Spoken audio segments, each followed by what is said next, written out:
नमस्कार, मैं पूजा प्रिया और आप देख रहे हैं बिहार इन शॉर्ट्स। पटना में एक बेहद ही चर्चित मामला चल रहा है। मामला है राजीव नगर नेपाली नगर जमीन मामला। जी हाँ, इस मामले में लगातार हाईकोर्ट में सुनवाई भी चल रही है, कई तरह की दलीलें दी जा रही है।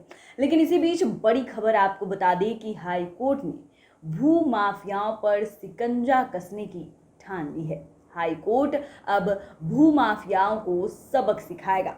वैसे भूमाफिया जो आम लोगों को बेवकूफ़ बनाकर राजीव नगर में ज़मीन खरीदवाए हैं या फिर उनसे मोटा पैसा वसूले हैं, और इस मामले में उन पुलिस वालों पे भी कार्रवाई होगी जिनकी इसमें संलिप्तता पाई जाएगी। और सबसे बड़ी बात, चाहे कोई पूर्व विधायक हो या फिर कोई प्रशासन, चाहे कोई आम नागरिक हो, अगर किसी की भी संलिप्तता वहां भूमाफियाओं के साथ पाई जाती है तो उन पर भी कड़ी से कड़ी कार्रवाई की जाएगी। आपको बताते चले कि राजीव नगर स्थित नेपाली नगर मामले में मंगलवार को सुनवाई शुरू होते ही जस्टिस संदीप कुमार ने महाअधिवक्ता ललित किशोर से पूछा कि ललित बाबू, कोई भू माफिया पकड़ में आया कि नहीं?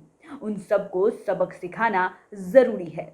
हाईकोर्ट की ओर से कहा गया कि एसटीएफ गठित कर सबको पकड़िए, पुलिस से नहीं होगा। इस पर महाधिवक्ता ने कहा कि कार्रवाई तेजी से चल रही है, जल्द ही सब पकड़े जाएंगे। अन्य एजेंसियां भी काम कर रही है। हाउसिंग बोर्ड की ओर से वरीय अधिवक्ता पीके शाही ने मंगलवार को अपनी बहस पूरी कर ली। उन्होंने कहा कि याचिकाकर्ता को इस रीट याचिका में किसी प्रकार की राहत नहीं दी जा सकती है, क्योंकि उनकी ओर से ऐसा कोई भी दस्तावेज नहीं दिया गया है जिसके आधार पर उनके दावे को स्वीकार किया जा सके। उनका दावा कानूनी रूप से वैध नहीं है, याचिका को खारिज कर देना चाहिए। आपको बताते चले कि इस दौरान हाउसिंग बोर्ड की ओर से अधिवक्ता शाही ने कोर्ट से कहा कि हुजूर, अब तो इनकी सरकार आ गई है, उनके मैनिफेस्टो में भी नेपाली नगर शामिल है। अब ये लोग यहाँ क्या कर रहे हैं? डिप्टी सीएम के पास ही ये विभाग भी है। इस पर कोर्ट रूम में ठहाका लगी।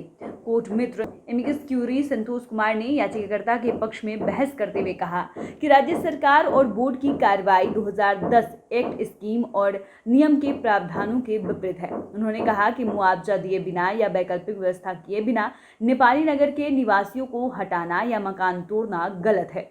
उन्होंने कलेक्टर की ओर से दिए गए नोटिस और सीयू के आदेश को भी गलत ठहराया। मामले की अगली सुनवाई अब 23 अगस्त को होगी। राजीव नगर मामले की सुनवाई के बीच में जस्टिस संदीप कुमार ने महाधिवक्ता से कहा कि नई सरकार को सलामी मिलने लगी है। मालूम है कि अपराधियों ने बुद्धा टोयोटा में खूब उत्पात मचाया है। इतना ही नहीं, मेरे ही किराएदार को गोली मार दिया। उन्होंने कहा कि बाईपास में मेरा एक मार्केट है, वही मेरा किराएदार है। अपराधियों ने गोली मार दी, वहाँ कैमरा लगा हुआ है, उसमें सब कुछ आ गया है। उन्होंने बताया कि एसएसपी को कहा गया है कि देखिए कल तक वे क्या करते हैं। इस पर महाअधिवक्ता ललित किशोर ने कहा कि वे इस बारे में एडीजी से बात कर अपराधियों की गिरफ्तारी सुनिश्चित करने को कहेंगे। तो कहीं ना कहीं राजीव नगर मामले के साथ साथ जस्टिस संदीप कुमार ने कई और बातों की भी जानकारी दी कि किस तरीके से जो उनका इशारा है कि नया सरकार का जिस तरीके से गठन हुआ है और अपराधियों का जो मनोबल है वो बढ़ते जा रहा है, और अपराधी इतने जो है निडर होकर अपने घटना को अंजाम दे रहे हैं। अब ऐसे में देखने वाली बात हुई कि 23 अगस्त को जब अगली सुनवाई राजीव नगर मामले में होती है तो क्या कुछ बातें निकल कर सामने आती है। आप देख रहे हैं बिहार इन शॉर्ट्स। हमारे साथ बने रहने के लिए आपका शुक्रिया।